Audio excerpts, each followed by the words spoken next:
भंडारामध्ये आरोग्य व्यवस्थाच व्हेंटिलेटरवर असल्याचं दृश्य आहे. शासकीय रुग्णालयालाच आधार देण्याची वेळ आलेली आहे. 360 लोखंडी खांबांच्या आधारावर रुग्णालय उभं आहे. हजारो रुग्ण जीव धोक्यात घालून उपचारासाठी ये जा करतायत.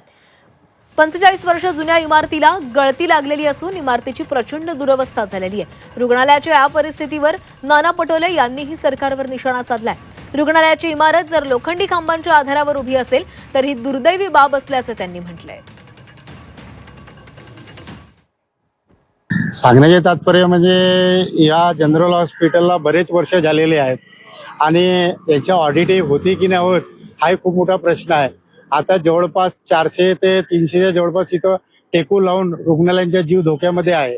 तर तुमच्या माध्यमातून राज्याच्या मुख्यमंत्री आणि आरोग्यमंत्र्यांना मी विनंती करत आहोत की या जनरल हॉस्पिटलचे ऑडिट करून लवकरात लवकर नवीन हॉस्पिटल उभारण्यात यावा.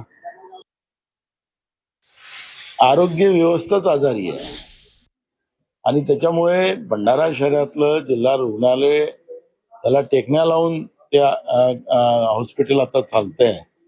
उद्या एखादी दुर्घटना झाली, होऊ नये पण झाली, तर सरकार आणि योगायोगानं आरोग्य राज्यमंत्री आमचं पालकमंत्री आहे. त्यामुळे आरोग्य राज्यमंत्री आमचे पालकमंत्री असताना सुद्धा जिल्ह्याच्या ठिकाणचं हॉस्पिटलला टेकू लावून ते चालवलं जात असेल ते दुर्दैवी आहे. कन्स्ट्रक्शन याचं 1981 सालचं आहे आणि आतापर्यंत याला 45 वर्ष पूर्ण झालेली आहे. तर ऍक्च्युअली बिल्डिंगचं लाईफ संपलेलं आहे तसं, पण PWD मधून ते दुरुस्त करत राहते आणि कसं तरी करून हे चाललंय. तर अजून PWD म्हणते अजून 10 वर्ष ही इमारत ठीकठाक म्हणजे व्यवस्थित मेंटेनन्स केलं तर ठीकठाक चालेल 10 वर्ष अजून.